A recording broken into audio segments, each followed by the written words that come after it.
So guys, finally, the truth is out. Northerners have started reacting to Boko Haram latest attacks on military bases in the north. According to report, Boko Haram succeeded attacking 4 military bases within 24 hours. And now, some Northerners have begun to share their own opinion. Don't forget that before now, the North embraced Boko Haram. People like Buhari said, any attack on Boko Haram is attack on the North, while some people call them freedom fighters. People like Sultan was said to have fought against any clampdown on Boko Haram.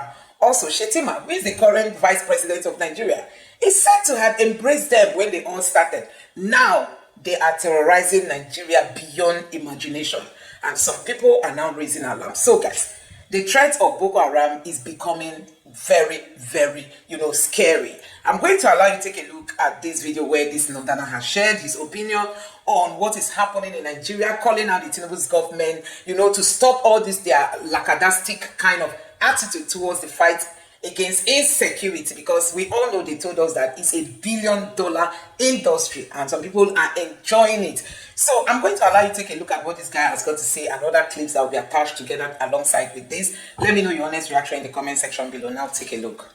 If you think I don't know what I'm saying, I dare you to come and pick me and I'll prove it to you, not based on newspaper headings, based on reality, that some of these corrupt military officers and some of these corrupt politicians are sending a bunch of demoralized soldiers and ill-equipped soldiers to go and face their death warrant in the name of trying to protect the country, and at the end of the day, they end up becoming casualty, victims, and even the people they are protecting to become victims. Are you trying to tell me that a lot of the generals are not aware that some of the allowances of these men, these soldiers, are still not being paid? A lot of the provisions that are enshrined in what is supposed to guide their conduct, their provisions, is not being paid? Are you trying to tell me that the Senate Chairman Committee, the House of Reps members in charge of all in charge of oversight functions in regards the conduct of military operations and all their activities are not aware of the fact that these soldiers are still shortchanged, some of the soldiers are still ill-equipped, some of these soldiers are demoralized? Are you telling me that? I'm going to tell you that factually. I am telling you. And President Tinubu, you will never be perceived, you will never succeed in regards to this insurgency and insecurity till you are ready to fight corruption. But from your body language, it seems you are not even ready to fight corruption. What are you telling me? Let's look at it now. When was the last time? Kitting is one of the basic necessities of soldiering job. When was the last time issues were distributed? According to the provisions, these kittens are supposed to, the uniforms, the boot or whatever, are supposed to be distributed biannually. When was the last time it was done? Most especially in the Navy.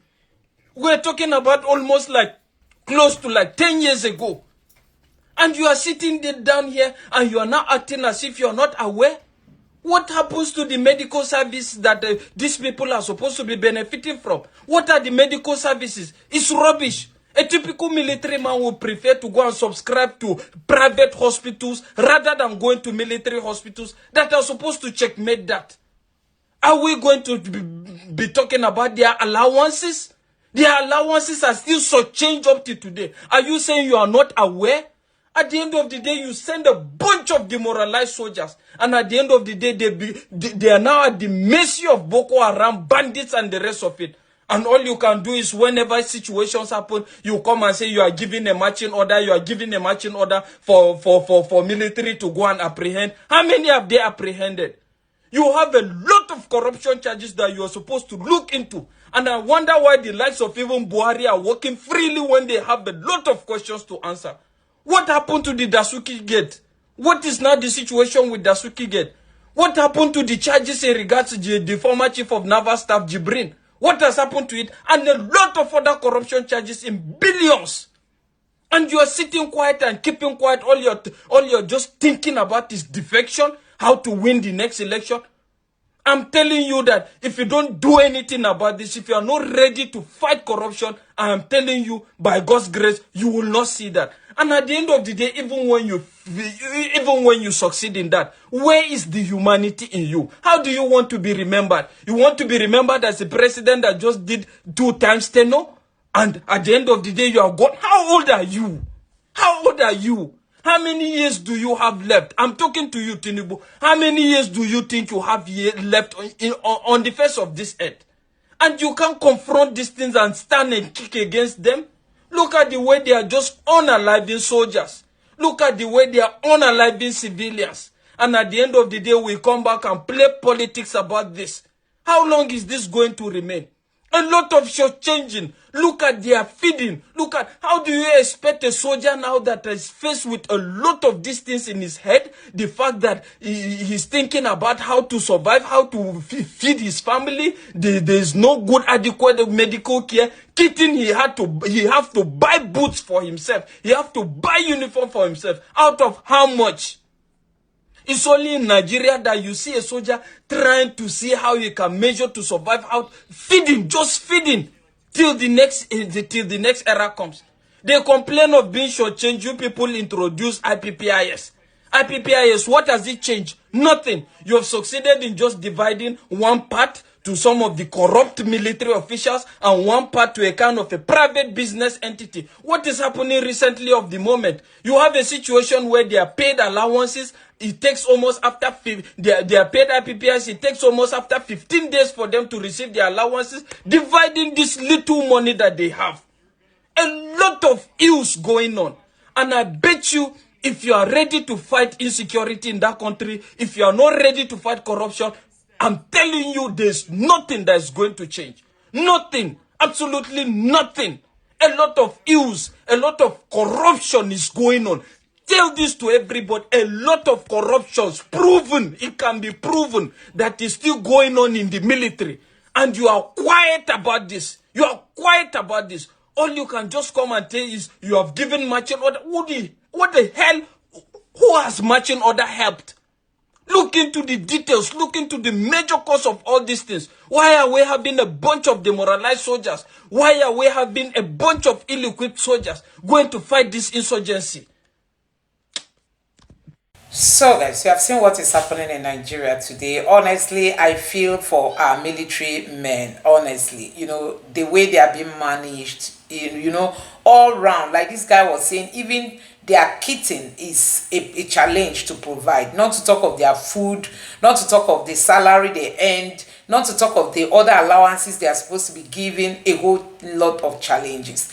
But see this for our politicians. Some of them don't even do elections, but they will find themselves as Senate presidents, as senators and all that, and they go home with millions of naira. And then Nigeria chose to send poor people's children, in the front of the war to keep fighting for them. Anyway, now they are finding it difficult to get people to enroll into the military, because Nigerians are now realizing that it's of no gain, that you put your life at the forefront and the people you are fighting for don't even care.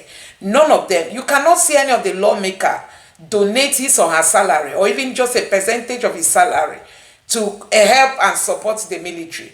These are people that take home millions upon millions. There is no way individuals or even those in government are supporting these military people. They just send them to go and fight Boko Haram that has, more sophisticated weapon. It's really, really so sad. I'm just wondering, being in the military, how do these people feel when the motivation is not there? Then the sole aim of joining the military is gone. If your life is at risk to be taken down by Boko Haram because they are more sophisticated, they have more sophisticated weapons than the Nigerian military men. Anyway, guys, let me know what you think about this in the comment section below. Please don't forget to subscribe to the channel, turn on the notification bell. Please give this video a like so that YouTube can recommend it to others, and drop your thoughts in the comment section below. Thank you. The other day, I think on Friday, we saw more than 300 Boko Haram were reintegrated, disarmed, of course, reintegrated back into the society. So we're seeing terrorists, people who kill people who kidnap, who destroy properties, people who are against the government are being reintegrated back into the society. So when I tell you now that government, and they are still saying to go back to their old ways. That's the funny thing. Or the irony in all of this is that some of them are seen to go back to their old ways. They go back, they give information, they go back to give their former counterparts information. So what is the point of still giving these people amnesty, reintegrating them back into the society when they still cause mayhem in the society? When I tell you that the government is not fighting terrorism, these are my reasons. You know, I've told you here. What is driving this in is religious and ethnic sentiment. All those people that are integrated and all that, go and check where the religion they profess, go and check where they come from. That's what is driving it. So you cannot tell me that the federal government is fighting. No. Even these ones that are killing in Plateau and Benue, they know them, but they won't touch them. Promise, they will not touch them. If the security manage to catch any of them, tomorrow they are back. So what are you now telling me? That government is fighting? It's a lie.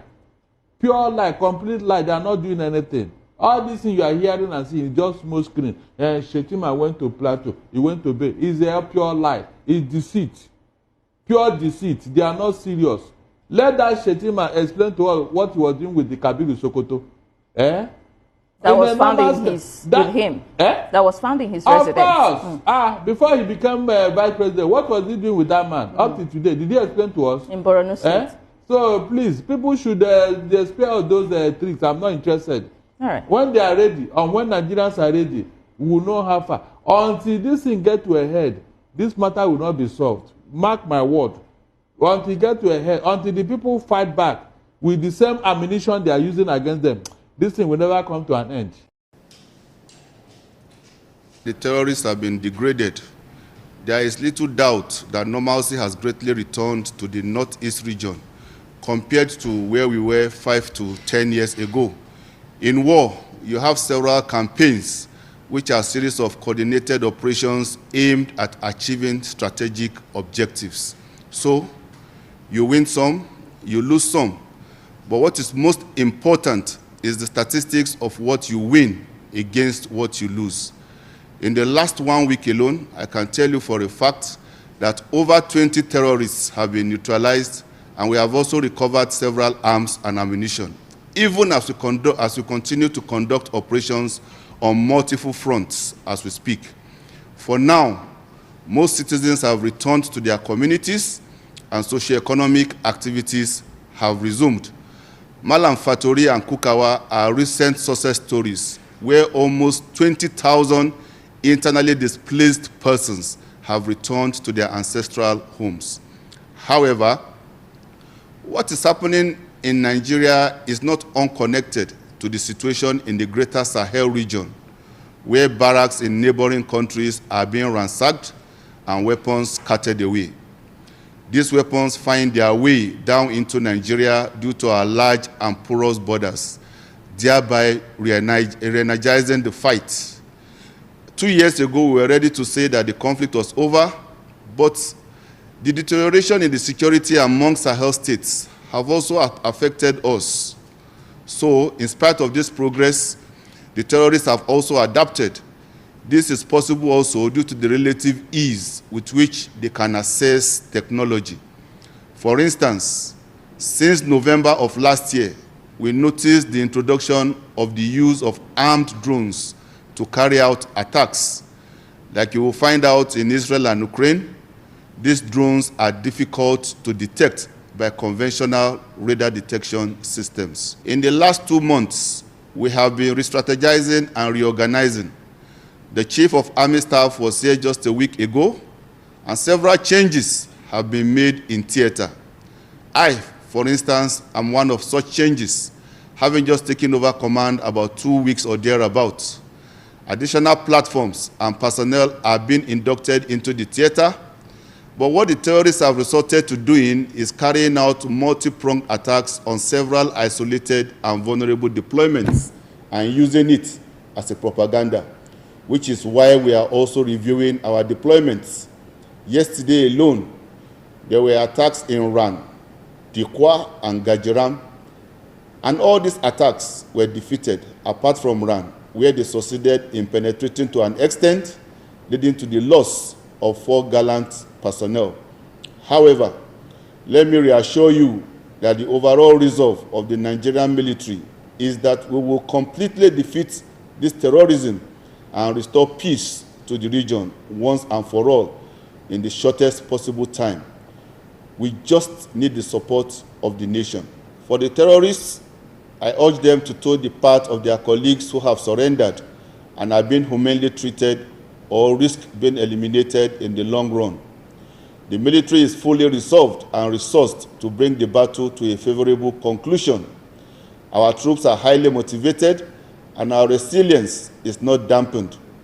Several welfare initiatives have been instituted by the military hierarchy, and this has boosted the morale of our troops. This is the level of seriousness that the government attaches to this conflict, and in time, we will completely defeat terrorism. It is important for the Nigerian populace to understand the nature of the conflict and the space within which we have to operate. For instance, this entire theater of operation is over 150 square kilometers. That is larger than several countries put together. But let us even take the Timbuktu Triangle, which is one of the epicenters of this conflict. It is over 11,000 square kilometers in size, which is larger than Rivers, Bayelsa, and Osun states. Internationally, the Timbuktu Triangle is larger than Jamaica, Kosovo, as well as the Republic of Gambia. So, as a military, we need to be methodical and have a phased operation. In asymmetric warfare, Sun Tzu famously said, you have to separate the water from the fish. That is the terrorists from the populace. Security is therefore a collective responsibility and not just for the men in uniform. Nigerians must continue to assist the military in fishing out the bad elements. Let me give you an example. Last week alone, we were able to capture 13,000 liters of premium motor spirit, that is petrol, which was intercepted by our personnel headed for the terrorist enclave in the middle of the night. This amount will keep the terrorist motorcycles operational.